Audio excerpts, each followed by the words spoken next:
হযরত ইউসুফ আলাইহিস সালামকে দেখে মিশরের মেয়েরা মুগ্ধ হইয়া পাগল হইয়া কি করছিল? ফল কাটতে দিছে ছুরি, ফল না কাইটা চালাইছে। কোরআনের বর্ণনা, وقطعنا أيديهم وقلنا حاش لله ما هذا بشرا إن هذا إلا ملك كريم। হাত কাটে আর বলে এটা তো মানুষ না রে, এটা তো মানুষ না, এটা তো সম্মানিত ফেরেশতা। কিরে হাত কাটতেছে, খবর নাই, ব্যথা পায় না? কয় না পায় না। বলে কেন পায় না? কই সৌন্দর্য মুগ্ধ হইয়া পাগল হয়ে গেছে, হাত কাটে খবর নাই। খেয়াল করেন, মনোযোগ হারায়েন না। এখানে যে তাকাইছে কয় পক্ষ? হযরত ইউসুফ আলাইহিস সালামও কি তাকাইছে? কি মনে হয় আপনাদের? তাকাইছে না? এই তাকানোটা বৈধ ছিল না অবৈধ? অবৈধ। নবী কোনো অবৈধ কাজ করতে পারেন না। আল্লাহ সমস্ত নবীকে গুনাহ থেকে বাঁচায় রাখছেন। সমস্ত নবী মাসুম, নিষ্পাপ। হযরত ইউসুফ আলাইহিস সালামও নিষ্পাপ। তো তাকাইছে কে?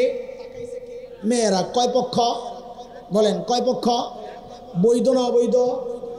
এই অবৈধ দৃষ্টি, তাও এক পক্ষের। হাত কাটে খবর নাই, তো শহীদ যখন দুনিয়া থেকে বিদায় নিবে এই কাটাকাটির দ্বারা ওর খবর হইবে কোত্থেকে? বলে কেন? এক পক্ষ তাকায় কাটে খবর নাই। শহীদ যখন দুনিয়া থেকে বিদায় নেয় তখন তাকানোর পক্ষ তো আর একটা থাকে না। বলে কয়টা হয়? বলে দেখো না, একটা না দুইটা না, পক্ষ হয়ে যায় তিনটা। বলে বৈধ না অবৈধ? বলে তিনটাই বৈধ। বলে মানে কি বুঝলাম না? বলে বুঝো, শহীদ যখন দুনিয়া থেকে বিদায় নেয় শহীদ জান্নাতের হুর গিলমান দেখতে থাকে।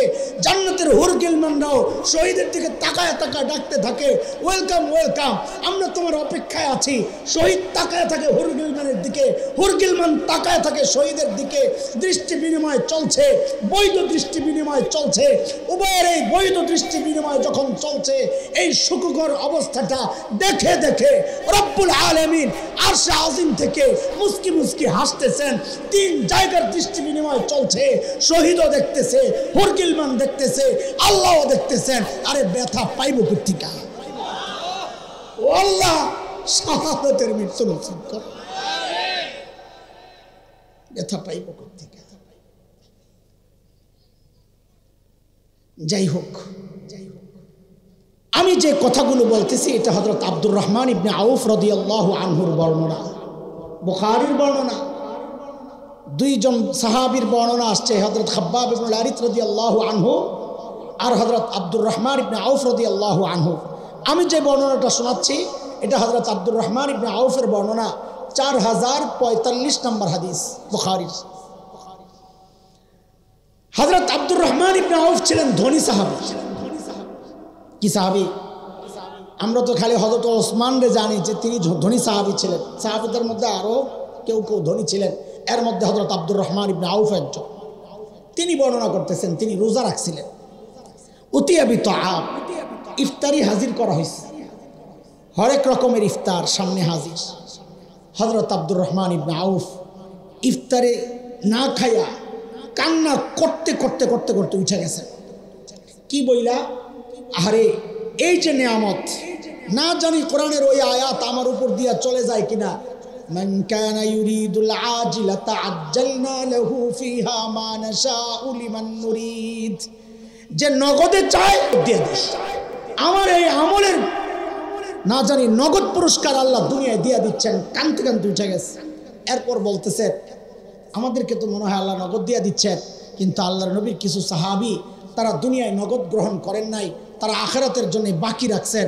এরপর উনি হযরত ওই মুসআব ইবনে উমাইরের ঘটনা বয়ান করতেছেন যে নবী আলাইহিস সালাম বলছেন দাফন করার জন্য মুসআবের লাশ দাফন করতে যায়া, এখন তার পরিধেয় কাপড় দিয়েই তো তাকে দাফন করতে হবে। বলে যায়া দেখি তার শরীরের মধ্যে একটা মাত্র চাদর, গায়ের মধ্যে কথা বলে না, একটা চাদর। ওই চাদর দিয়ে কোন রকম নিজের সতর ঢাইকা যুদ্ধে নামছে। আরে ও যুবক, কোন মুসআবের কথা বলতেছি? ওই যে ফাতা মক্কা, হিরো অফ মক্কা, মক্কার মডেল মুসআব, সবচাইতে সুন্দর পোশাকে যে সজ্জিত থাকতো, সবচাইতে সুন্দর আর সবচাইতে দামি সুগন্ধি ব্যবহার যে করত, যেদিকে চলতো সুঘ্রাণে বিমোহিত করত মানুষকে, হ্যাঁ মৌ করতো পুরা, যেদিক দিয়া যায় মানুষ মুগ্ধ হইতো মুসআবের চলন বলন দেখে। সেই মুসআবের কথা শোনাচ্ছি। ইসলামের পরের অবস্থা শোনো। হযরত আব্দুর রহমান ইবনে আউফ বলেন, সাথে পাইলাম একটা চাদর, এখন তো দাফন করতে হবে। বলে কবরে রাখছি মুসআবকে। যখন ইন গুত্তিয়া বিহা রাসু বাদাত রিজলা ওয়া ইন গুত্তিয়া বিহা রিজলা বাদা রাসু।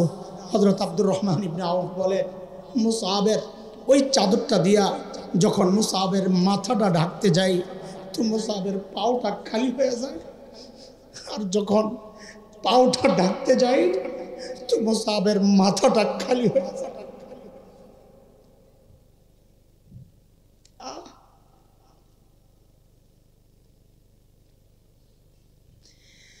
খাব্বাব ইবনুল আরিতের বর্ণনা আসছে আর একটু আগায় গেছে। বলে নবী আলাইহিস সালামের কাছে গেছি আমরা দৌড়াই, ইয়া রাসূলুল্লাহ মুসআবের এই অবস্থা, ওর মাথা ঢাকতে গেলে পা খালি হয়ে যায়, পা ঢাকতে গেলে মাথা খালি হয়ে যায়। আল্লাহর হাবিব বলে, মুসআবের মাথাটা ঢেকে দাও, আর ওর পায়ের উপর ইস্কির এক রকমের ঘাস আছে আরবের, বলে ওর পাটাকে ঘাস দিয়ে ঢেকে দাও। দাফন করার জন্য টুকরা কাপড় নাই, অথচ মুসআবের হালত তো এমন ছিল না। মুসআব তো ছিল সবচাইতে সুন্দর পুরুষ, সুদর্শন, সবচাইতে স্টাইলিশ পুরুষ, সবচাইতে ফ্যাশনেবল পুরুষ, সবচেয়ে সুন্দর পোশাকে আচ্ছাদিত থাকতেন হযরত মুসআব। অন্যদের অনুকরণীয় ছিল, মডেল ছিল। সেই মুসআব ইসলামের দাওয়াত ঢুকছে, এখন বাহ্যিক সৌন্দর্য ওই দিকে আর মুসআবের খবর নাই, এখন ভিতরকে সাজানোর পেছনে লেগে গেছেন। এর নাম সাহাবী। দোস্ত, আমাদের সফলতা না আসার পেছনে এটা আরেকটা মৌলিক ভুল। আমরা বাহির সুন্দর করার জন্য যে মেহনতটা করি, এর একটুও যদি ভেতর সুন্দর করার জন্য করতাম, তাইলে আমরা আরো অনেক দূর আগায় যাইতাম। ومن أراد الآخرة وسعى لها سعيها وهو مؤمن فأولئك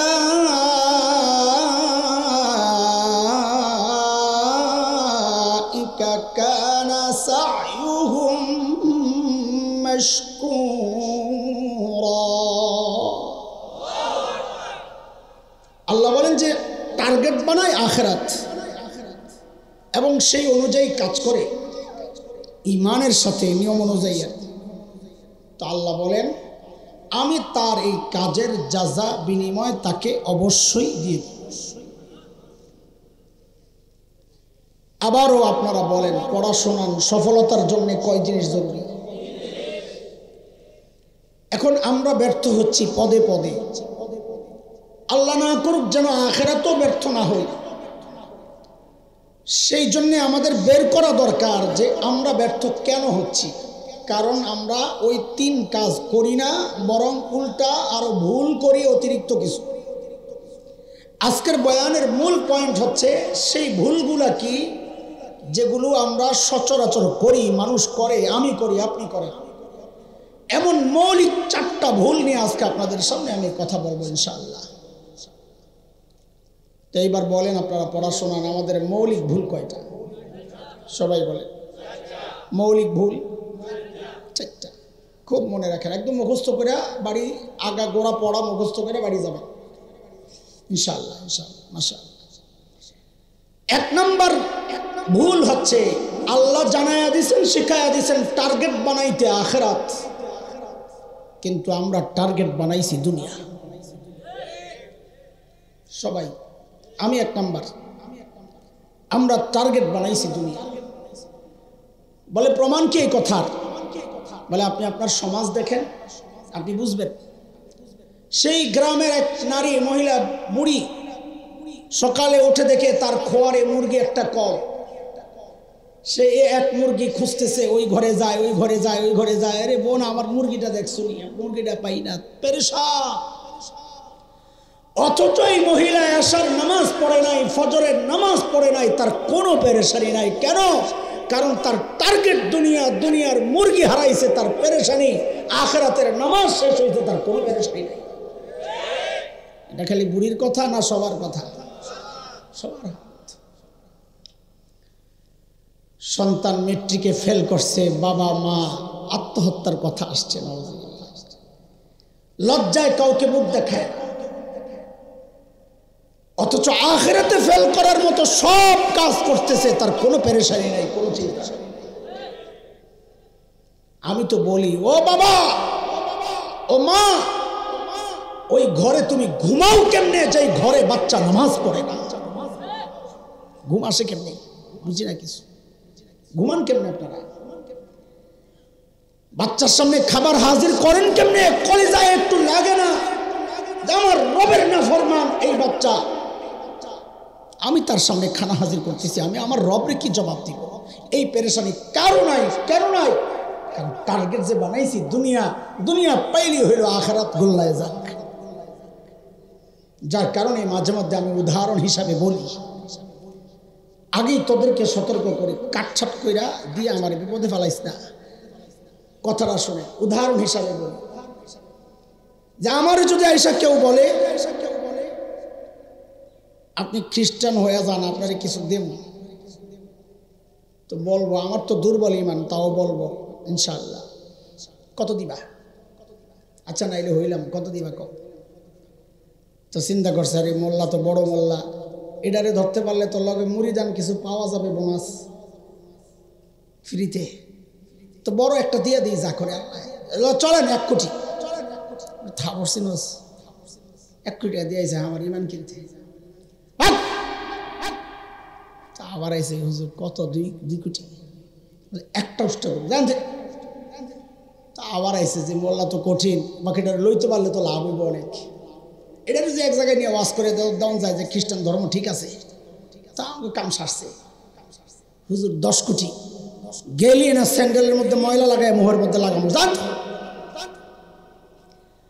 পরে সবগুলা মিশনারি, খ্রিস্টান মিশনারি একসাথে বসতে মিটিং আছে যে এই মোল্লা ল লাগবে, হেরে একটা বড় প্রস্তাব দেয়, কি দেওয়া যায়?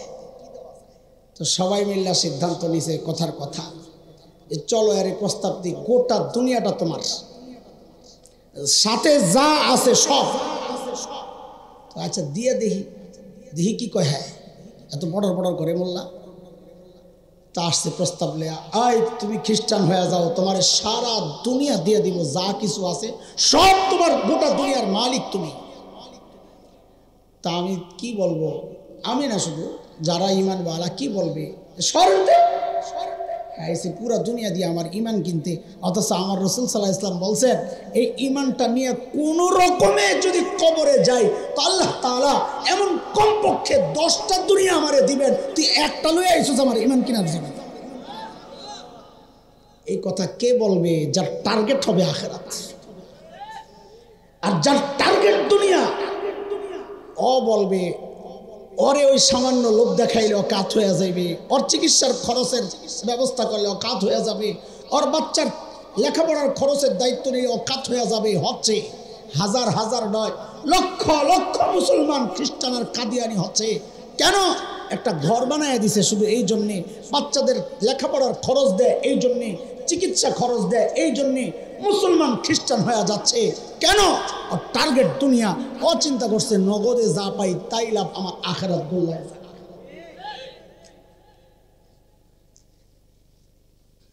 দেখে আল্লাহর নবী সাল্লাল্লাহু আলাইহি ওয়াসাল্লাম হযরতে সাহাবায়ে কেরাম রিদওয়ানুল্লাহি আলাইহিম আজমাইনদের মধ্যে যে মৌলিক পরিবর্তনগুলো আনতে পারছিলেন, আনছেন। সেই মৌলিক পরিবর্তনের একটা পরিবর্তন হচ্ছে, আগা গোড়া সমস্ত সাহাবা তাদেরকে নবী আলাইহিস সালাম দুনিয়া থেকে আখিরাতমুখী বানিয়ে দিতে পারছিলেন। সব একটা হাদিস শুনেন আপনারা। আব্দুল্লাহ ইবনে মাসউদ রাদিয়াল্লাহু আনহু বড় সাহাবী। ইমাম বাইহাকি রহমতুল্লাহ আলাইহি তার কিতাবে এনেছেন বর্ণনা 10,152 নম্বর বর্ণনা। হযরত আব্দুল্লাহ ইবনে মাসউদ বলেন, ইন্নাকুম আকসারু সালাতান ওয়া আকসারু সিয়ামান ওয়া আকসারু জিহাদা মিন আসহাবি মুহাম্মদ সাল্লাল্লাহু আলাইহি ওয়াসাল্লাম ওয়ালাকিন কানু খায়রাম মিনকুম। হযরত আব্দুল্লাহ ইবনে মাসউদ তাবিঈদেরকে উদ্দেশ্য করে বলছেন, সাহাবীদের পরের জেনারেশন তাবিঈ। তাদেরকে উদ্দেশ্য করে বলতেছেন, এই শোনো, তোমাদের নামাজ, তোমাদের রোজা, তোমাদের জিহাদ আল্লাহর নবীর সাহাবীদের চেয়ে বেশি। কাদের আমল বেশি? কথা বলে না। কাদের থেকে? আল্লাহ সারাইছে। ওই যুগে ফেসবুক আসিল না। যদি ফেসবুক থাকতো, পোলাপাইন পোস্ট দিয়ে আব্দুল্লাহ ইবনে মাসউদ রাদিয়াল্লাহু আনহুর বিরুদ্ধে যে বেড়ে কয় কি তাবিঈর আমল বলে সাহাবীর চেয়ে বেশি, বেড়ে কইল কি? আল্লাহ বাঁচাইছে আব্দুল্লাহ ইবনে মাসউদকে। হায় আল্লাহ। তো তাবিঈরা জিজ্ঞেস করতেছে, হযরত এটা কেন? আমল বেশি আমাদের, শ্রেষ্ঠ ওনারা। উনি বলেন, ওয়ালাকিন কানু খায়রাম মিনকুম, তোমাদের আমল বেশি হওয়া সত্ত্বেও নবীর সাহাবীরা তোমাদের চেয়ে অনেক দামি। বলে এটা কেন? তো হযরত আব্দুল্লাহ ইবনে মাসউদ কি জবাব দেন? ফাইন্নাহুম কানু আযহাদা মিনকুম ফিদ দুনিয়া ওয়া আরগাবা মিনকুম ফিল আখিরাহ। এর কারণ হচ্ছে আল্লাহর নবীর সাহাবীরা তোমাদের চেয়ে অনেক বেশি দুনিয়া বিমুখ ছিল, অনেক বেশি আখিরাত মুখী ছিল। এটা হচ্ছে মূল কারণ। এটা বোঝানোর জন্য আমি একটা উদাহরণ শোনাই আপনাদেরকে। এই উদাহরণ আমি অনেক দিছি আগে, আবারও বুঝেন। দেখেন, ছোটবেলায় আমরা লেখাপড়া করছি, খেলাধুলাও করছি একটু আচ্ছা। মুরব্বীরা কথা কন, খেলছেন না? কথা কন, আমার উপরে একা চালাই দিল, বাচ্চা গেল সবাই। আরে কন, কথা কন, খেলছেন না? খেলেন নাই তো কথা কন না কেন? আমি একা আসামি হয়ে গেলাম। লেখাপড়াও করছি। এখনকার বাচ্চারাও লেখাপড়া করে, খেলাধুলাও করে। তো আমাদের সাথে এখনকার বাচ্চাদের পার্থক্যটা কোথায়? পার্থক্য হচ্ছে, আমরা লেখাপড়া করতাম, ফাঁক পাইলে খেলতাম। আর এখনকার বাচ্চারা চায় খেলাধুলা করবে, ফাঁক পাইলে পড়বে। ঠিক নি কথা? ঠিক সাহাবায়ে কেরাম রিদওয়ানুল্লাহি আলাইহিম আজমাইনদের সাথে আমাদের মৌলিক পার্থক্যটা এমন, সাহাবায়ে কেরাম দুনিয়ার কাজ করছেন, দুনিয়া ছাড়েন নাই, বৈরাগী হন নাই, দুনিয়ার কাজ করেছেন। বকরি চড়িয়েছেন, ওট, কৃষিকাজ করেছেন, খেজুর গাছের পরিচর্যা করেছেন, ব্যবসা করেছেন, দুনিয়ার কাজ করেছেন, আখিরাতের কাজও করেছেন। আমরাও দুনিয়ার কাজ করি, আখিরাতের কাজও এই যে করতেছি। তো আমাদের সাথে সাহাবায়ে কেরামের পার্থক্যটা কোথায়? বলে পার্থক্যের ওই মূল পয়েন্ট, ওই যে বাচ্চাদের লেখাপড়ার যে উদাহরণ দিছি, মূল পয়েন্টটা এমনই, সাহাবায়ে কেরাম করতেন আখিরাতের কাজ, ফাঁকে ফাঁকে করতেন দুনিয়ার কাজ। আর আমরা করি দুনিয়ার কাজ, ফাঁকে ফাঁকে করি আখিরাতের কাজ। কথা বুঝতেছেন না আপনারা? দেখেন, আজকের দুনিয়ার যত সমস্যা দেখেন আপনি, যত সমস্যা, সমস্ত সমস্যার মূলে ওই গোড়ার সমস্যা, সেটা হচ্ছে টার্গেট ভুল করছি। কারণ টার্গেট দুনিয়া বানানোর কারণেই মানুষ চুরি করে। যদি টার্গেট আখিরাত হইতো, সে চুরি করতো না। সে চুরি করতে গেলে আটকায়া যেত, যে এই অল্প মাল চুরি কইরা আমি আমার আখিরাত বরবাদ করতে রাজি না। সে ডাকাতি করতে গেলে আটকায়া যেত, সে দুর্নীতি করতে গেলে আটকায়া যেত, সে ভোট চুরি করতে গেলে আটকায়া যেত, যে ভোট চুরি করে আমি আমার আখিরাত বরবাদ করব না। সে কাউকে হত্যা করতে গেলে আটকায়া যেত, একে হত্যা করে আমি আমার আখিরাত বরবাদ করব না। কাউকে অপবাদ দিলে সে আটকায়া যেত, মদ পান করার সময় আটকায়া যেত, সমস্ত অপরাধ করার সময় আটকায়া যেত। কেন? এই অপরাধ করে আমি আমার আখিরাত বরবাদ করতে রাজি না। কিন্তু এই অপরাধগুলো চলছে কেন? আখিরাতের পরোয়া নাই, টার্গেট বানাইছে যে দুনিয়া। কিভাবে বুঝাইলে বুঝবে? বলেন, এই জন্যে টার্গেট বানাইতে হবে? বলেন না, কথা বলেন না। এটা আমাদের মৌলিক একটা ভুল, আমরা টার্গেট বানাইছি। বলেন, মুখস্থ করেন, মৌলিক ভুল কয়টা? 1 নাম্বার, টার্গেট বানাইছি দুনিয়া, বানানোর কথা। বলেন, বানানোর কথা আখিরাত।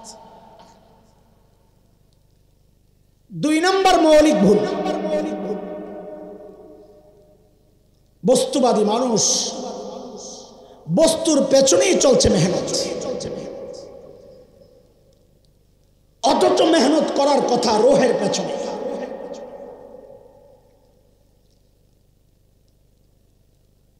উদাহরণ হিসাবে ছোট্ট করে আপনাদের মাহফিল নিয়েই বলি। মসজিদের উদ্যোগে মাহফিল, তো সাইনবোর্ড এই পোস্টার আর হ্যান্ডবিলের মধ্যে কি লেখে? মসজিদের উন্নয়ন কল্পে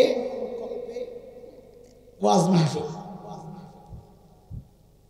দেখেন, ওয়াজ মাহফিলের মধ্যে টার্গেট বানাইছি বিল্ডিং বস্তু, অথচ লেখার দরকার ছিল মুসল্লিদের ঈমান আকীদা সুন্দর করার জন্য ওয়াজ মাহফিল। কথা কন না? যার কারণে মসজিদ তো সুন্দর হচ্ছে, মসজিদে এসি লাগতেছে, টাইলস মোজাইক হচ্ছে, সমস্ত রকমের অত্যাধুনিক ডিজাইন কারুকাজ সব হচ্ছে, কিন্তু মুসল্লি দিন দিন কমছে। যারা আসছে তাদের ঈমান আকীদা দিন দিন দুর্বল হচ্ছে। কেন? ওই মেহনত হয়েছে বস্তুতে মেহনত হবে, সফলতা আসবে না। মেহনত করা দরকার রোহের মধ্যে। আপনি দেখেন, আমি একটা উদাহরণ দিয়ে শুনে, বর্তমানে বাংলাদেশে পোলাপাইন তো বুঝবে না, মুরব্বীরা বললেন, ঠিক 20 বছর আগে যেই অপরাধ হইতো, বর্তমানে অপরাধ তার চেয়ে কমছে না বাড়ছে? বলেন তো, অপরাধ বাড়ছে না? আচ্ছা, আরেকটা জবাব দেন। অপরাধ দমনের যে ব্যবস্থা রাষ্ট্রের, অস্ত্র, রেপ, পুলিশ, এটা ওইটা, আইন, ডিজিটাল, এই আইন ওই আইন, কত আইন দিন দিন হচ্ছে অপরাধ কমানোর জন্যই তো। এই ব্যবস্থাপনা বাড়ছে না কমছে? ফলাফল কি আসলো তাইলে আপনাদের কথায়? অপরাধ দমনের ব্যবস্থা বাড়ছে, অপরাধ কমার কথা, কিন্তু অপরাধ কমে নাই, বরং আরো বাড়ছে। কি বোঝা গেল? আপনাদের এই ব্যবস্থাপনা অকার্যকর। প্রমাণ হয়েছে? বলেন, প্রমাণ হয়েছে? অথচ এই মাথা মোটারাই আবার কি বলে জানেন? এই আধুনিক যুগে ইসলামী শরিয়া অকার্যকর। গাধা, অকার্যকর তোদেরটা। ইসলামী শরিয়া কখনো অকার্যকর হওয়ার জন্য আল্লাহ পাঠান নাই। ইসলামী শরিয়া কিয়ামত পর্যন্ত কার্যকর। খালি আইন করে দেখ, অপরাধ প্রায় শূন্যের কোঠায় নেমে আসবে। আমরা দায়িত্ব নিয়ে বলছি, গোটা পৃথিবীতে একটাই রাষ্ট্র, আফগানিস্তানে কোরআনী শাসন প্রতিষ্ঠার চেষ্টা তারা করছে। খুব শিগগির ফলাফল আসতে বাধ্য। সারা দুনিয়ার মধ্যে সবচেয়ে কম অপরাধ হয় আফগানিস্তানে, এটা প্রমাণিত হবে ইনশাআল্লাহ। অপরাধ বাড়ছে কেন? কেন বাড়ছে? মূল বিষয়টা বুঝেন একটু আপনারা। হযরত আদম আলাইহিস সালাতু ওয়াস সালামের ছেলে কয়জন? কিরা আফগানিস্তানের কথা কইছে দেখি মুখ চুপসে গেছে, ডরাইছেন আপনারা? লা হাওলা ওয়ালা কুওয়াতা ইল্লা বিল্লাহ। সাহস বাড়ছে, সাবাস। ওরা আমাদের গর্বের ঠিকানা। হীনমন্যতায় ভোগবেন না। ওই পশ্চিমা কুত্তাদের ঘেউ ঘেউয়ের সাথে তাল মিলায়েন না মুসলমান। এটা আমাদের ইজ্জত। তালেবান আমাদের ইজ্জত।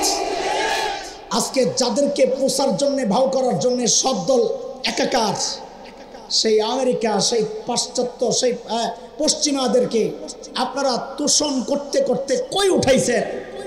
একটু তাদের সাথে সঙ্গ এটা প্রকাশ করতে পারলে নিজের সম্মান মনে করেন। হ্যাঁ, অথচ এই নেটো, রাশিয়া, আমেরিকা, এই তালেবান, যাদের একটাই ভরসা আল্লাহ, সেই আল্লাহর উপর ভরসার কারণে এই সমস্ত পরাশক্তিগুলো কিসের তাদেরকে তোষণ করা হবে? উল্টা তারাই তালেবানদেরকে তোষণ করে করে কুত্তার মতো আফগানিস্তান ছাড়তে বাধ্য হয়েছে, কুত্তার মতো পালাতে বাধ্য হয়েছে। কেন? কোরআনী শক্তি। এটা উদাহরণ শোনেন। হযরত আদম আলাইহিস সালামের কয় ছেলে ছিল?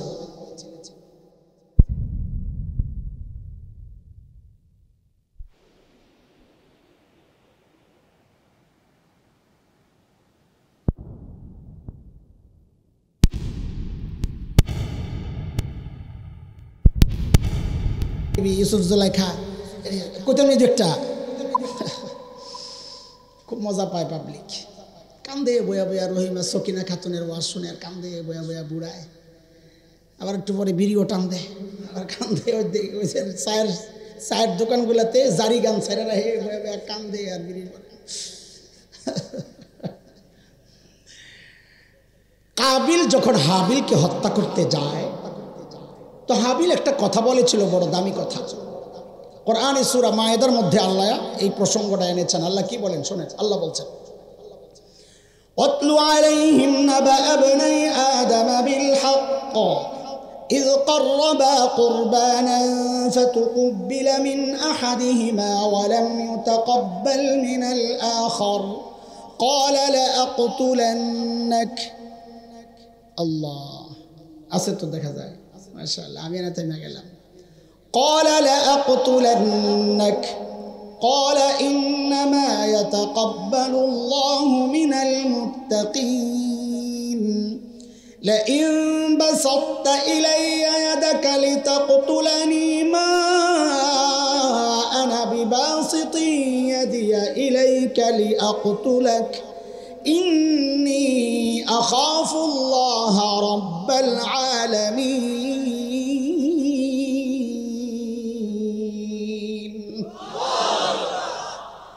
হাবিল কাবিলকে কয়, লাইম বাসাত্তা ইলাইয়া ইয়াদাকা লিতাকতুলানি, তুই যদি আমার দিকে হাত বাড়াস রে ভাই আমার হত্যা করার জন্য, মা আনা বিবাসিতি ইয়াদিয়া ইলাইকা লিআকতুলাক, আমি কিন্তু তোর দিকে তোকে হত্যা করার জন্য হাত বাড়াবো না। খেয়াল করেন, এই যে হাবিল অপরাধ করবে না বলছে কেন? সিসি ক্যামেরা লাগানো আছে, আদম আলাইহিস সালাম দেখতেছে বয়া বয়া কথা। র্যাব আছে যে তুই মারলে তোর ক্রস ফায়ার দেব, এই ডরে। জেলখানার ভয়, কোর্ট কাচারির ভয়, পুলিশের ভয়, অস্ত্রের ভয়। হাবিল অপরাধ করে নাই একটাও কারণ না, কারণ একটাই শুধু, সেটা কি? হাবিল বলেছে আমি অপরাধ করব না, তুমি করলেও কেন? ইন্নী আখাফুল্লাহ রাব্বুল আলামিন, কারণ আমি রব্বুল আলামিনকে ভয় পাই। যে রব্বুল আলামিনকে ভয় পায় সে অপরাধ করতে পারে না। এই জন্যে বলি এই সমস্ত ব্যবস্থাপনা অকার্যকর, অপরাধ কমবে না, দিন দিন বাড়বে। কেন? মেহনত চলতেছে বস্তু নিয়া মেহনত না কইরা যদি রূহ ঠিক করার মেহনত চলতো, যেটা আফগানিস্তান তালেবান ওয়ালারা করেছে, নীতি নৈতিকতা বিষয়ক মন্ত্রণালয় একটা বানাইছে, কিনা নীতি নৈতিকতা বিষয়ক মন্ত্রণালয়। আমরা বলি এমন একটা মন্ত্রণালয় থাকলে পুলিশ রেপ কিচ্ছু লাগবে না। কেন? মানুষের দিল যদি ঠিক হয়ে যায়, ও আল্লাহকে ভয় করবে, ও গোপনেও অপরাধ করবে না, প্রকাশ্য অপরাধ করবে না। আল্লাহ এই যে স্কিল ডেভেলপমেন্টের নামে আমেরিকায় চলছে গবেষণা, আরে বাংলাদেশেও কম না। একটা ধান লইয়া ইনস্টিটিউট বানাইছে, ধান গবেষণা ইনস্টিটিউট, ধান গবেষণা করে। ভালো, আমাকে চাইলের দুর্ভিক্ষ হয়ে যাবে তো যদি আমরা খাদ্যের যোগান না দিতে পারি। আম 20 বছর আগে খাইছে 1-2 পদের, সিজন থাকতো 1 মাস 1.5 মাস, আর এখন দেখি সিজন যাই না। গবেষণা করে করে বের করতেছে, ভালো আলহামদুলিল্লাহ। ঘরের মধ্যে জাতা গাছ বড় হয় না, এটারে এমন সাইজ করে কেমন গবেষণা করে বের করছে, বনসাই কয় না রে, এটা বড় হইতো না, এটা এইভাবেই থাকবে, গবেষণা করে এটা বের করছে। কি গবেষণা চলতেছে! এই যে বস্তুর পেছনে মেহনত চলছে, ফলাফল হচ্ছে পত্রিকার রিপোর্ট, মোল্লার কথা না। আমেরিকার শহর ক্যালিফোর্নিয়া, সেখানে 2-3 মিনিটের জন্য কারেন্ট গেছিল। যে আপনি কারেন্ট গেছে না, 2-3 মিনিটের জন্য যখন কারেন্ট আসছে, বিদ্যুৎ যখন আসছে, কি দেখা গেছে? দেখা গেছে কারো মাথায় ফ্রিজ, কারো মাথায় টেলিভিশন, কারো মাথায় এসি, কারো মাথায় বাইসাইকেল, কারো মাথায় সাইকেল। মানে কি, যে দোকানের সামনে আসিল, কারেন্ট যাওয়ার সাথে সাথে ভিতরে ঢুকা যেটা পাইছে সামনে মাথায় লইয়া দিয়ে দোকান। এত আইন, এত কিছু, এত বিষয়, এত কঠোরতা, এত নিরাপত্তা, এত সিসি ক্যামেরা, কোথায় গেল তোদের অপরাধ দমন? জিন্দিগিতে দমন হবে না। কেন? দিল না পাল্টাইলে এই আইন দিয়া মানুষকে অপরাধ থেকে রক্ষা করা যাবে না। এটা হচ্ছে আমাদের মৌলিক আরেকটা ভুল। আমরা বস্তুর পেছনে মেহনত করতেছি, মেহনত করা দরকার ছিল রোহের পেছনে। ঠিক আছে কথা? যুবকরা আসুসনি তোরা? একটা কথা, জরুরি কথা এখন তোদের জন্য আসবে, তোরা সম্মানে যদি আসিস। তিন নাম্বার মৌলিক ভুল, আমার চেহারা দেখতেছেন, টুপিটা, জামা, কি করতেছি আমি? হাতাইতেছি না, চুল তো নাই, ঠিক করতেছি, গাম মুছতেছি। তার মানে আমার বাহ্যিকটা আপনারা সবাই দেখতেছেন, তাই না? আপনাদেরকেও তো আমি দেখতেছি, তাই না? তাইলে আমাদের বাহ্যিক দেখে কে? মানুষ। বাহ্যিক দেখে কে? মানুষ বা মাখলুক, যেটাই বলেন। কিন্তু আমার ভেতরটা আপনারা দেখতেছেন, এটা দেখেন কে? ঠিক এই কথাটাই নবী আলাইহিস সালাম হাদিসে বলেছেন, ইন্নাল্লাহা লা ইয়ানজুরু ইলা সুওয়ারিকুম ওয়া আমওয়ালিকুম ওয়ালাকিন ইয়ানজুরু ইলা কুলুবিকুম ওয়া আমালিকুম আও কামা ক্বালা আলাইহিস সালাতু ওয়াস সালাম। আল্লাহর নবী সাল্লাল্লাহু আলাইহি ওয়াসাল্লাম বলেন, আল্লাহ তাআলা তোমাদের বাহ্যিক সূরত আর মাল দেখেন না, আল্লাহ দেখেন তোমার কলবের হালত আর তোমার আমলের হালত। আল্লাহ কি দেখেন? কলব দেখেন। বলেন আল্লাহ কি দেখেন? সোজা বাংলায় বলেন, ভেতর দেখেন। বলেন আল্লাহ কি দেখেন? আর মানুষ কি দেখেন? বলেন মানুষ কি দেখেন? এটা হচ্ছে আমাদের তিন নাম্বার মৌলিক ভুল, যেটা মানুষ দেখে। সেই চেহারাকে সুন্দর করার জন্য আমাদের কি যে কসরত, সেই জামা, সেই পোশাক, সেই বাহ্যিক সুরত সুন্দর করার জন্যে, বিশেষ করে আমার বোনরা, মায়েরা, আমার সন্তানেরা, মেয়েরা, আহারে একটু মুখের মধ্যে দাগ লাগলে সারাক্ষণ আয়নার সামনে খালি বয়াবো, এরকম গুতাইব, এটা লাগাইবো, এটা লাগাইবো, লাগাইতে লাগাইতে লাগাইতেছে একটা কালাই হয়ে যায় স্থায়ীভাবে। বড় বোন রে জিগায়, সিনিয়র বড় বোন, তোমার যে বরণ হয়েছিল কি লাগাইছিলা? ইউটিউবে খালি টিপে বলে বয়া বয়া কোন ওষুধ পাওয়া যায়। আরে কি পেরেশানি, সুবহানাল্লাহ। অথচ চরিত্র নষ্ট। বলে চেহারা সুন্দর করার জন্য, আরে শুধু ওদেরকে বলে কি, আমরাও তো একই অবস্থা। বাহ্যিক সুন্দর করার জন্য আমাদের কত কসরত, কত মেহনত, কত পেরেশানি।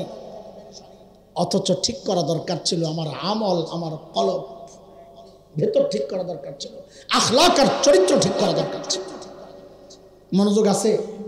ঠিক আছে। বারবার জিজ্ঞেস করি কারণ অনেক প্রতিকূলতা, তিনটা প্রতিকূলতা। এক হচ্ছে বৃষ্টি ছিল, দুই রাত অনেক হয়েছে, তিন গরম।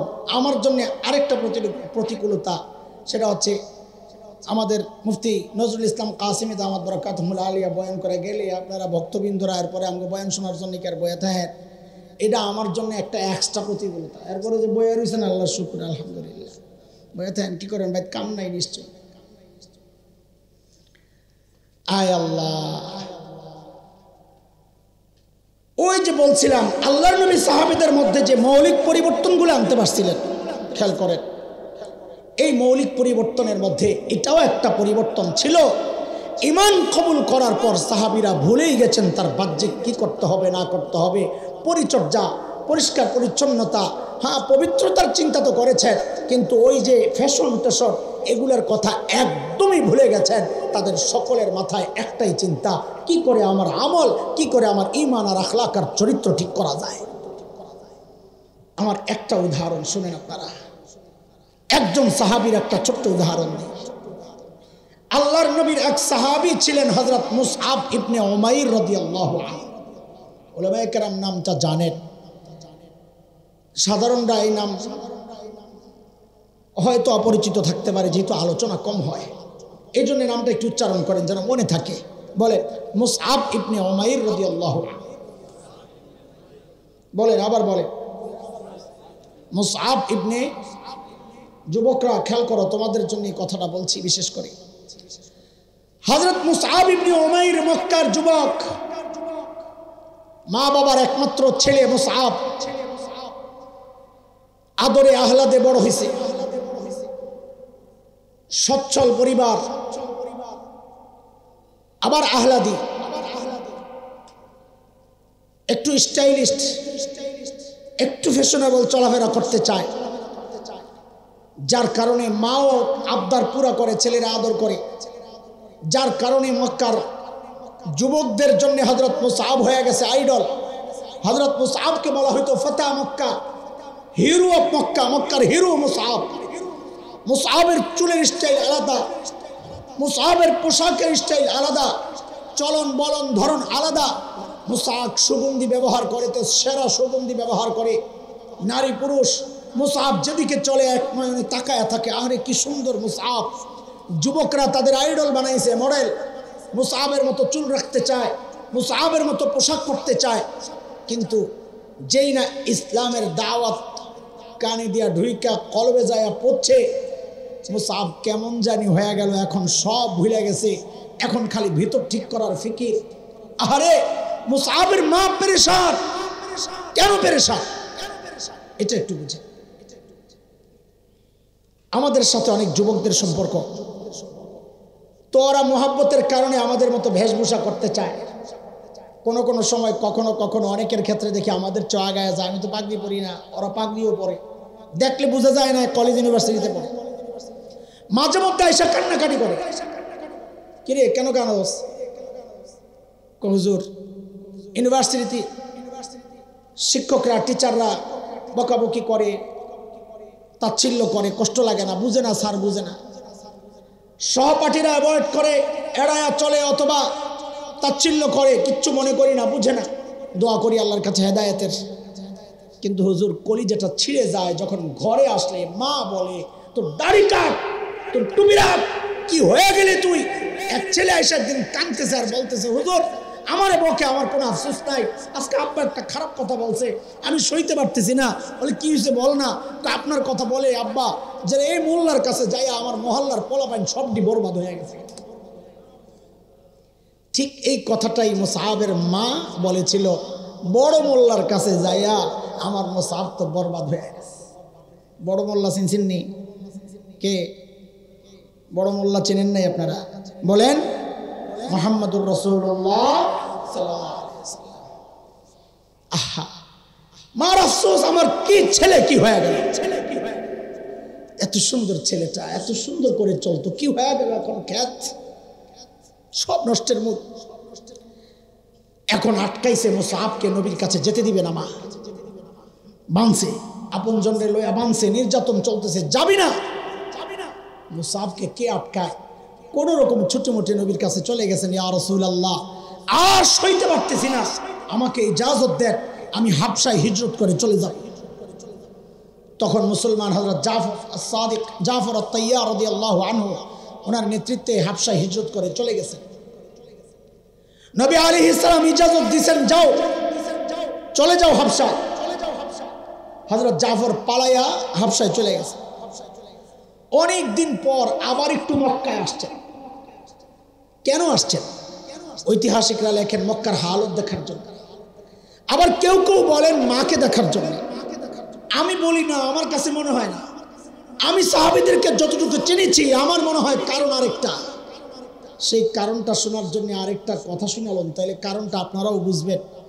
মসজিদে নববীর পাশে নবী আলাইহিস সালামের ঘর, ঘর থেকে বের হলে দেখেন কিছু সাহাবী দাঁড়ায় রয়েছে চুপচাপ। কিরে কি জিজ্ঞেস করবা, কেন আসছো?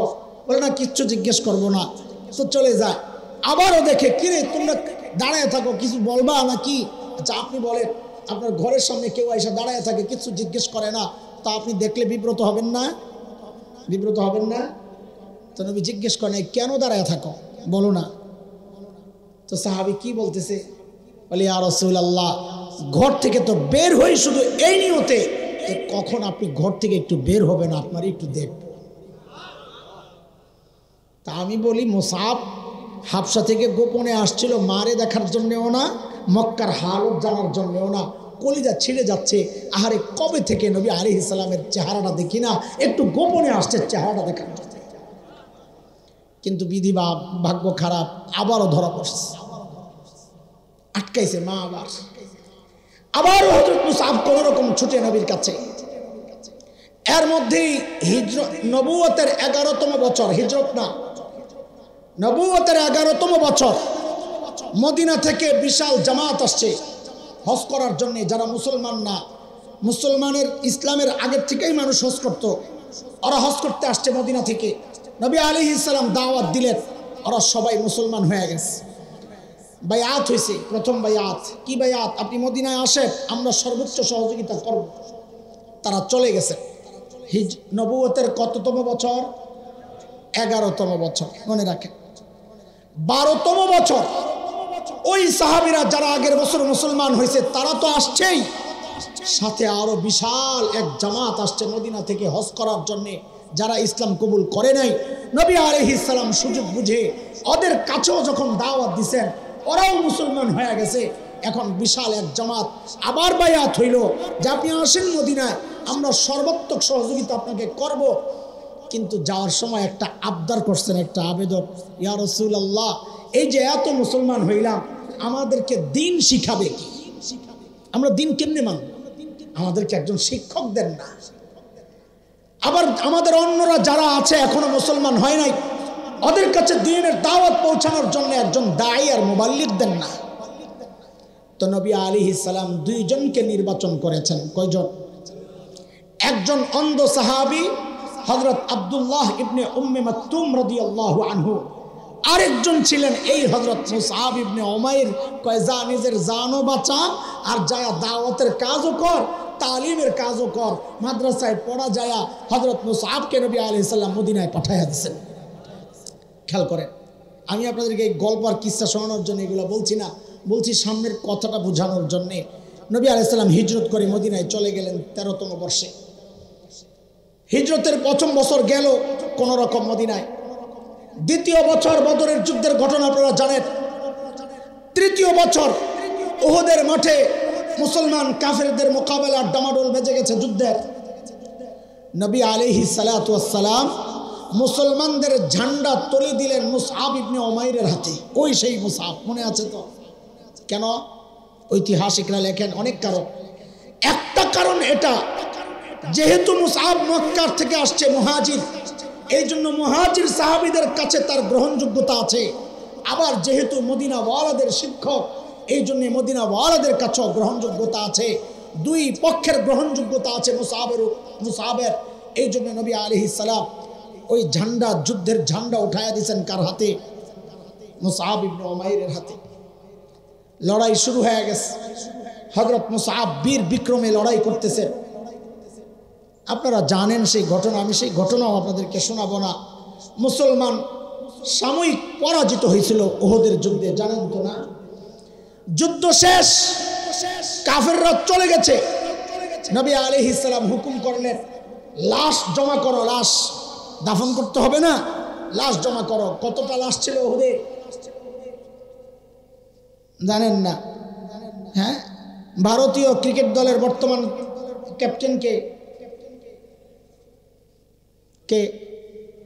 হ্যাঁ, রোহিত শর্মা। দেখেন মুসলমান, বুঝছেন কথা? তুই শর্মাইস না, যারা কয় নাই তুই মনে করিস না এরা জানে না। 2 নম্বরই করছে, এরাও জানে, কথা কয় না। মুসলমানের সন্তান ভারতের ক্রিকেট দলের ক্যাপ্টেনকে জানে, পাইপ লাইনে কারা আছে ভবিষ্যতে খেলবে ওদের নামও জানে, পেছনে কারা খেলে গেছে ওদের নামও জানে। কিন্তু মুসলমানের সন্তান উহুদের যুদ্ধে কয়জন সাহাবী শহীদ হয়েছে এটা জানে না। এই আফসোস আর দুঃখ কারে শোনাবো? 70 জন সাহাবীর লাশ দাফনের জন্য জমা করা হয়েছে। মুসলমান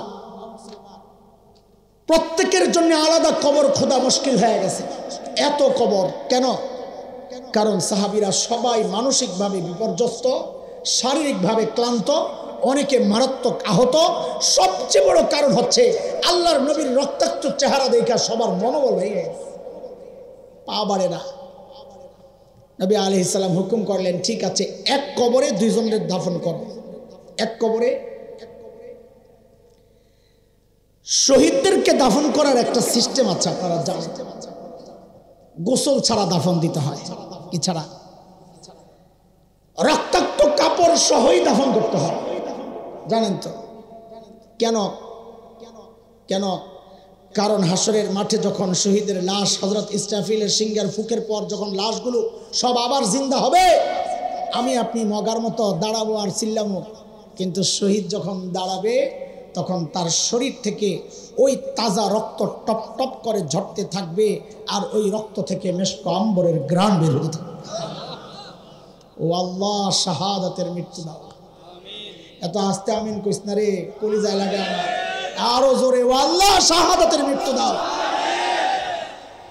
এই দোয়া করতে অনেকে ডরায়, আমি বুঝি না কেন ডরায়। কেন ডরায়? ডরার কারণ কি?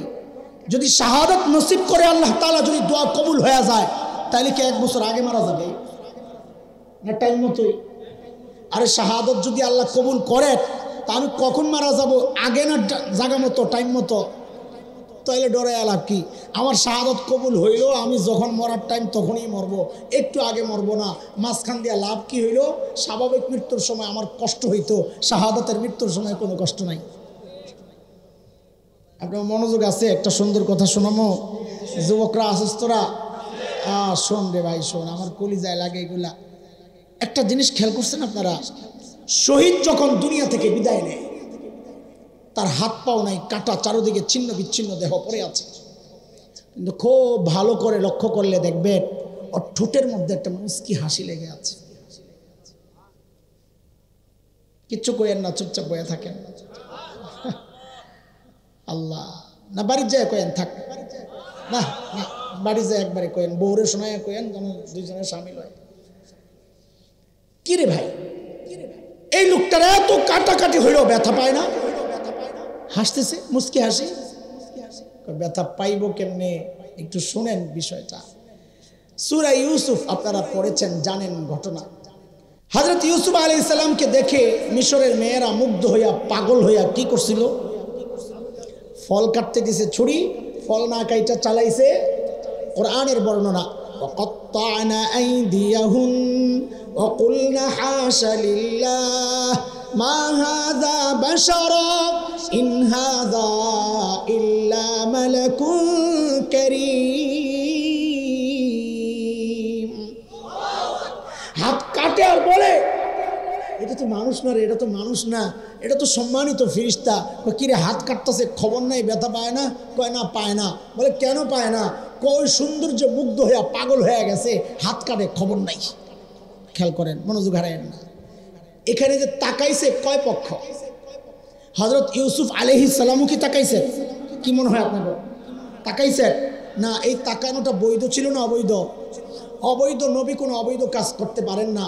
আল্লাহ সমস্ত নবীকে গুনাহ থেকে বাঁচায় রাখছেন, সমস্ত নবী মাসুম, নিষ্পাপ। হযরত ইউসুফ আলাইহিস সালামও নিষ্পাপ। তো তাকাইছে কে? মেয়েরা। কয় পক্ষ বলেন? কয় পক্ষ?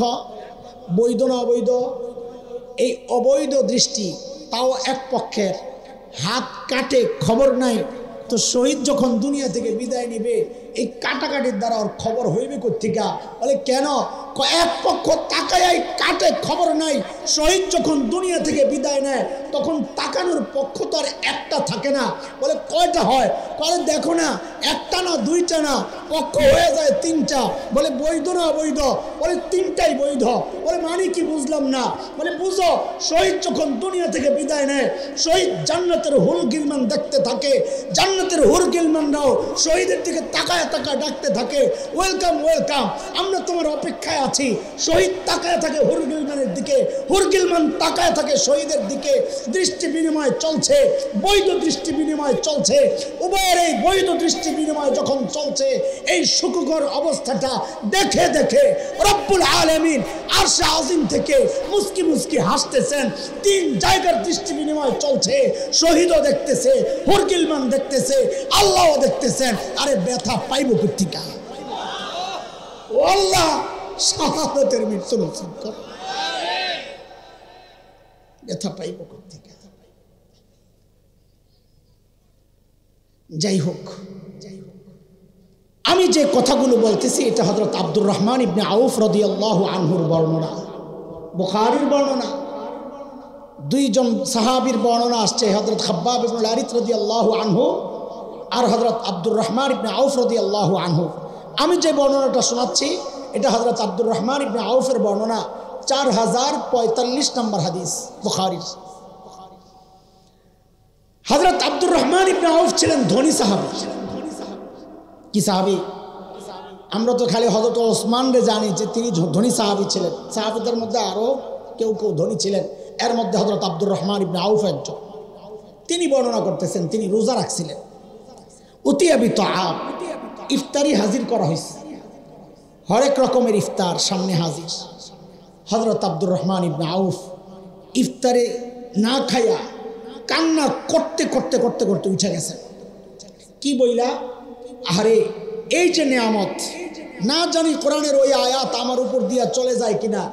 মান কানা ইউরিদুল আজিলাতা আজ্জালনা লাহু ফিহা মা নাশাউ লিমান নুরিদ। যে নগদে চায় দিয়ে দিস। আমার এই আমলের না জানি নগদ পুরস্কার আল্লাহ দুনিয়ায় দিয়ে দিচ্ছেন। কান্তি কান্তি উঠে গেছে। এরপর বলতেছে, আমাদেরকে তো মনে হয় আল্লাহ নগদ দিয়ে দিচ্ছেন, কিন্তু আল্লাহর নবীর কিছু সাহাবী তারা দুনিয়ায় নগদ গ্রহণ করেন নাই, তারা আখিরাতের জন্য বাকি রাখছেন। এরপর উনি হযরত ওই মুসআব ইবনে উমাইরের ঘটনা বয়ান করতেছেন যে নবী আলাইহিস সালাম বলছেন দাফন করার জন্য মুসআবের লাশ দাফন করতে যায়া, এখন তার পরিধেয় কাপড় দিয়েই তো তাকে দাফন করতে হবে। বলে যায়া দেখি তার শরীরের মধ্যে একটা মাত্র চাদর, গায়ের মধ্যে কথা বলে না, একটা চাদর। ওই চাদর দিয়ে কোন রকম নিজের সতর ঢাইকা যুদ্ধে নামছে। আরে ও যুবক, কোন মুসআবের কথা বলতেছি? ওই যে ফাতা মক্কা, হিরো অফ মক্কা, মক্কার মডেল মুসআব, সবচাইতে সুন্দর পোশাকে যে সজ্জিত থাকতো, সবচাইতে সুন্দর আর সবচাইতে দামি সুগন্ধি ব্যবহার যে করত, যেদিকে চলতো সুঘ্রাণে বিমোহিত করতো মানুষকে, হ্যাঁ মৌমৌ করতো পুরা, যেদিক দিয়া যায় মানুষ মুগ্ধ হইতো মুসআবের চলন বলন দেখে। সেই মুসআবের কথা শোনাচ্ছি। ইসলামের পরের অবস্থা শোনো। হযরত আব্দুর রহমান ইবনে আউফ বলেন, সাথে পাইলাম একটা চাদর। এখন তো দাফন করতে হবে, বলে কবরে রাখছি মুসআবকে। যখন ইন গুত্তিয়া বিহা রাসু বাদাত রিজলা ওয়া ইন গুত্তিয়া বিহা রিজলা বাদা রাসু। হযরত আব্দুর রহমান ইবনে আউফ বলে, মুসআবের ওই চাদরটা দিয়া যখন মুসআবের মাথাটা ঢাকতে যাই তো মুসআবের পাওটা খালি হয়ে যায়, আর যখন পাওটা ঢাকতে যাই তো মুসআবের মাথাটা খালি হয়ে যায়।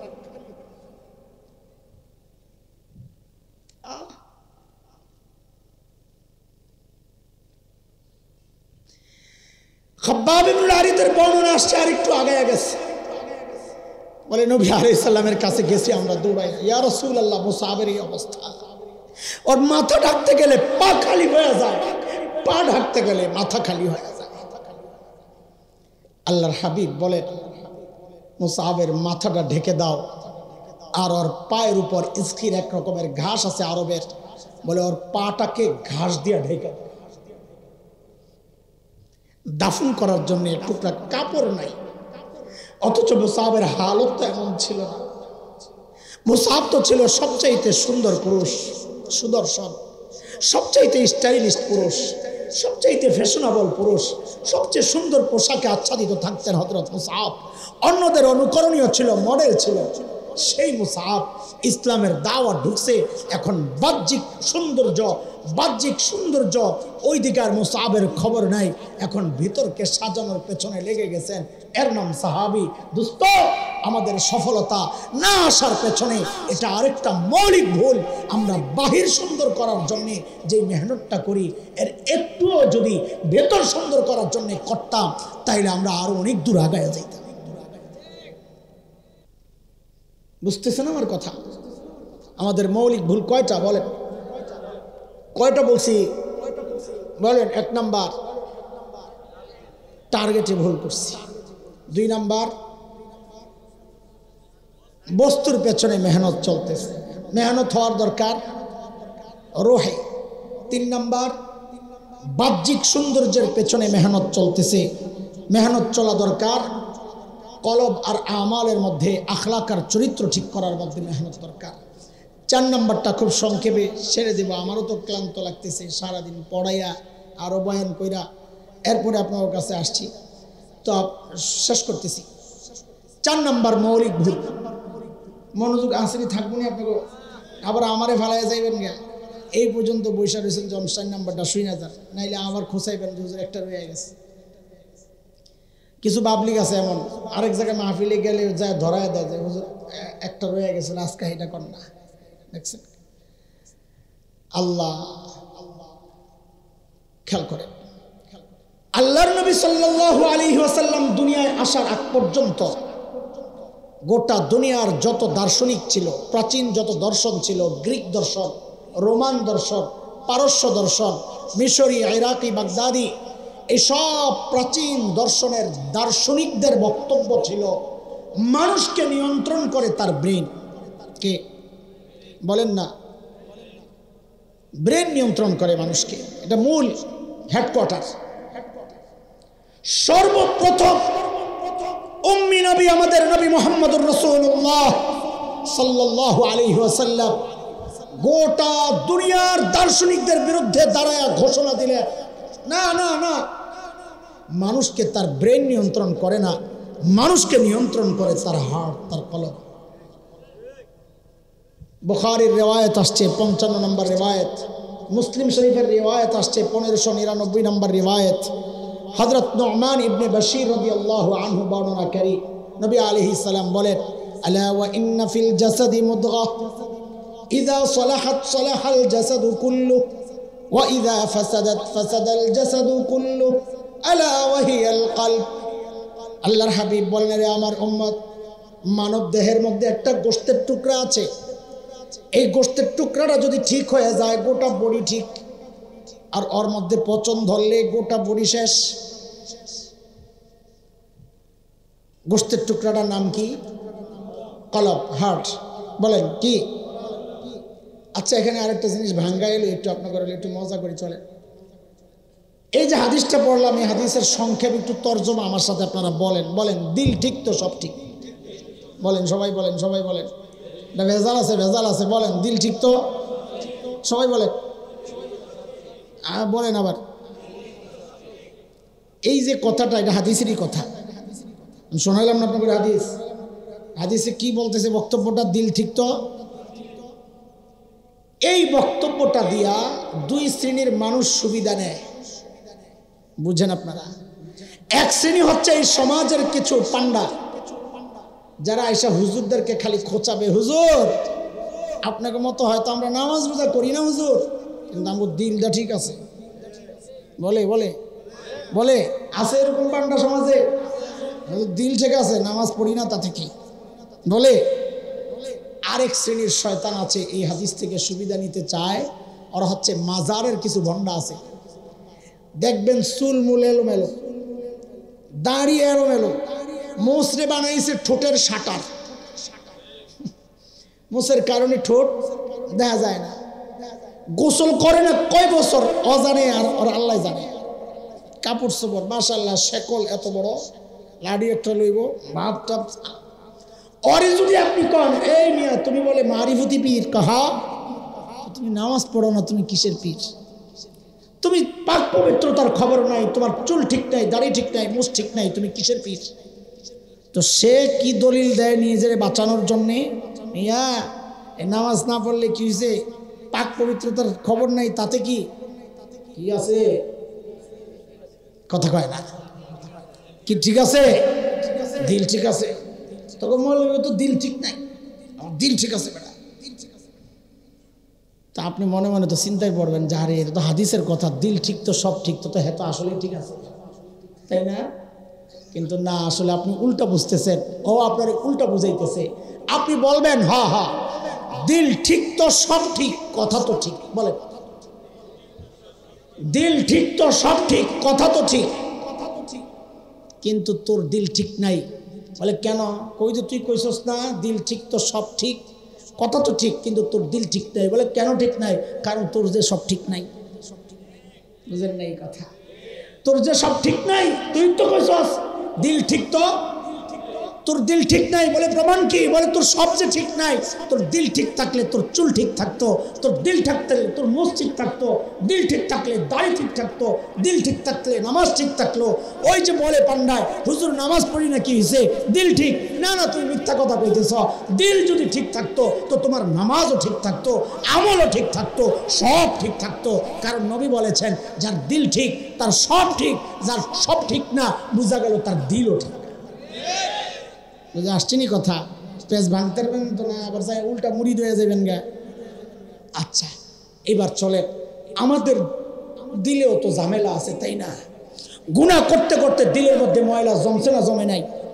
আমার তো জমছে, আপনারও জমছে নি? কথা জমছে, জমছে, কথা বলেন। আরে জমছে না জমে নাই? এখন এই দিল পরিষ্কার করা দরকার না দরকার না? এই ছোট্ট করে এই কথাটা বলে ছেড়ে দিচ্ছি। দিল পরিষ্কার করা দরকার। বলেন সবাই, কার কার দরকার দেখি? আমার দরকার, আপনাকেও দরকার। মাশাআল্লাহ মাশাআল্লাহ। তোকে ক্যামেরাওয়ালাকেও দরকার। আল্লাহ, তোকে সবটির লেগে একজন পিসাব ঠিক করা দরকার। আসলে যে সবটি মাঝে মাঝে হাজিরা দিব, মাঝে মাঝে এমন পেস লাগাই দেয়, হ্যাঁ আল্লাহ মাফ করুক তোরা, আল্লাহ বাঁচাত করে।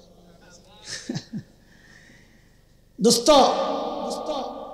শাহ ওয়ালিউল্লাহ মুহাদ্দিস দেহলভী রহমাতুল্লাহি আলাইহি হযরত বলেছেন, কলব নামক এই জমিনকে পাক করতে হইলে এমনি যে জমিন আছে এই জমিনে নাপাক পড়লে যা করতে হয় এখানেও তাই করতে হবে। উলামায়ে কেরাম মাসআলা জানেন, জমিনের মধ্যে নাপাক পড়লে পবিত্র করার রাস্তা দুইটা। কয়টা? বলবেন কথা কস না, মাসালা পড়স নাই তোরা, সর্বেকায় পড়স নাই? হ্যাঁ, তাহারাতুল আরদ ইউবসুহা মাসালা পড়স নাই? নাই, ভুলে গেছে। জমিনে নাপাক পড়লে পবিত্র করার রাস্তা কয়টা? এক নাম্বার, প্রচন্ড তাপ পড়ছে সূর্যের, শুকায়া গেছে একদম নাপাক, কোনো অস্তিত্ব দেখা যাচ্ছে না, তাও জমিন পাক হয়ে যাবে। তাহলে এই যে জমিন পাক হয়েছে কার সহবতে? সূর্যের সহবতে। কার কার কথা বলে না? কার সহবত? সূর্যের সহবতে জমিন কি হয়ে গেছে? বলে পদ্ধতি কি? আমি যা বলি শব্দটা তাই বলেন তো, আমার পরে বুঝাইতে সহজ হবে। সূর্যের সহবত। বলেন কার সহবত? এটা হচ্ছে জমিন পাক করার এক পদ্ধতি। জমিন পাক করার আরেক পদ্ধতি হচ্ছে প্রবল বর্ষণ যদি হয়, বৃষ্টি, অথবা বেশি করে পানি ঢেলে দিছে, নাপাকি সরে গেছে, তাও জমিন কি হয়ে যায়? পাক হয়ে যায়। হযরত শাহ ওয়ালিউল্লাহ মুহাদ্দিস দেহলভী বলেন, এই কলব নামক জমিনকে যদি পাক করতে চাও তাও রাস্তা দুইটা। এক নম্বর রাস্তা হচ্ছে কোন আল্লাহওয়ালা নামক সূর্যের সহবতে চলে যাও। বুঝেন না এই কথা? কার কাছে যাইতে হবে? কার কাছে যাইতে হবে? দিল পাক করতে হইলে, শরীর স্বাস্থ্য ঠিক করার জন্য ডাক্তারের কাছে যেতে হয়, তাইলে কলব ঠিক করার জন্য কলবের ডাক্তারের কাছে যেতে হবে, বিকল্প রাস্তা নাই। এই জন্য বলি দোস্ত, জীবনে যাই করেন না করেন, একজন আল্লাহওয়ালার সাথে সম্পর্ক রাখেন, যেন দিল নাপাক হইলেও তার সহবতে যায়া যায়া কিছু আমলের মাধ্যমে ওই দিলগুলা যেন আবার পাক সাফ হয়ে যায়। ইনশাআল্লাহ ইনশাআল্লাহ। এক নম্বর রাস্তা দিল সাফ করার। দুই নম্বর রাস্তা, সেটা হচ্ছে বেশি বেশি জিকির করা। বেশি বেশি জিকিরের মাধ্যমে দিল সাফ হয়। কারণ হাদিসের কথা এটা, নবী আলাইহিস সালাম বলেছেন, লিকুল্লি শাইইন সিকালা ওয়া সিকালাতুল কুলুব যিকরুল্লাহ। প্রত্যেকটা জিনিস ওয়াশ করার, প্রত্যেকটা জিনিস ঘষা মাজার জন্য একটা জিনিস আছে, বস্তু আছে। কলব ঘষা মাজা করার জন্যে, পবিত্র পরিচ্ছন্ন পরিষ্কার করার জন্যে যেই ঘষা মাজার বস্তু, সেটা হচ্ছে আল্লাহর জিকির। কি কি? বেশি বেশি জিকির করলেও কি হয়? কি হয়? বেশি বেশি জিকির করলে কি হয়? কিন্তু আমরা জানি, আমি বুঝতেছি আপনারা মনে মনে চিন্তা করতেছেন, আপনি তো বলছিলেন প্রবল বর্ষণের দ্বারা জমিন পাক হয়, কই এখানে তো প্রবল বর্ষণের কথা কইলেন না। আরে দোস্ত, বেশি বেশি জিকির করলে আল্লাহর রহমত যখন বৃষ্টির মতো তোমার উপর পড়তে থাকবে, তো তখন তোমার কলব ওই রহমত দ্বারা পরিষ্কার হয়। পদ্ধতি কয়টা? আমরা আমাদের এই সমাজের কিছু মানুষ আছে, পীর বুজুর্গ শায়েখ, এগুলো শুনলে তাদের কেমন, শায়েখ শুনলে আবার খুশি হয়, পীর কইলে কেমন জানি অ্যালার্জি শুরু হয়ে যায়। শুরু করছে ভণ্ডামি, প্রতারণা। তুমি কোন জায়গায় যায় ঠকছো, এটা তোমার ব্যাপার। রাস্তায় আপনি জিজ্ঞেসেন, ভাই আমি একটু মাওনা মেন রোডে যাবো, বেটা আমার লগে, এখন আপনি সে আপনার সিপাই নিয়ে কয় যা আছে দিয়া দি। আপনি কোন আমার জিন্দিগিতে আমি আর কারো কাছে রাস্তা জিজ্ঞেস করবো না, এটা কি ঠিক কথা? তুমি রাস্তা জিজ্ঞেস করছো, ভালো মানুষের কাছে জিজ্ঞেস করো নাই, করছো ডাকাইতের কাছে, ধরা পড়ছো, এখন সব বেড়ারে দোষ দাও। দোষ তো তোমার মিয়া, তুমি দেখলে না এরা খাড়ায় খাড়ায় সিগারেট খায়, দাঁড়ায় দাঁড়ায় আড্ডা দিতেছে, শয়তানি করতেছে, হ্যাঁ ও কাছে তুমি জিজ্ঞেসো কেন? তুমি একজন টুপিওয়ালা খুঁজে পাইলা না, একজন নামাজি মানুষ খুঁজে পাইলা না? এরা যদি জিজ্ঞেস করতা যে ভাই আমি মাওনা রোডে যাবো, একটু আসেন আমার সাথে, আসেন, এমনি যাইবেন এমনি যাইবেন, লাগলে আমিও আসি একটু, সে আপনারে আগে পৌঁছাইয়া দিত। তুমি গেছো এমন লোকের কাছে, যে লোকের কাছে যাওয়ার কারণে হ্যাঁ কয় আমার একটা গরু দে, 2 বস্তা চাইল দে, 3 বস্তা ডাইল দে, তুই আমার কিছু তেল দে, কিছু আগরবাতি মোমবাতি দে। তুমি দেখে কয় আরে পীর মানে ভণ্ড। না না দোস্ত, এমন পীরও আছে যারা এগুলা নিবে না, বরং তোমাকে জান্নাতের রাস্তায় উঠায়া দেবে। আছে না? যেতে হবে না, হবে না ইনশাআল্লাহ। আল্লাহ তাআলা আমাদের সমস্ত ভুল থেকে হেফাজত করেন। যদি আমরা এই ভুল থেকে বাঁচতে পারি তো আল্লাহর ওয়াদা, ওমান আরাদাল আখিরাহ ওয়া সাআ লাহা সা'য়াহা ওয়া হুয়া মুমিন ফাউলাইকা কানা সা'য়ুহুম মাশকুরা। আল্লাহ বলেন যে টার্গেট ঠিক করবে, টার্গেট অনুযায়ী কাজ করবে, নিয়ম মতো যদি করে ইমানের সাথে, তো আল্লাহ বলেন তার এই চেষ্টা প্রচেষ্টা আমি বিফলে যেতে দেব না, আমি তার জাযা বিনিময় অবশ্যই দিয়ে দিব। আল্লাহ সুবহানাহু ওয়া তাআলা ভুল মুক্ত জীবন আমাদেরকে দান করেন, আমিন।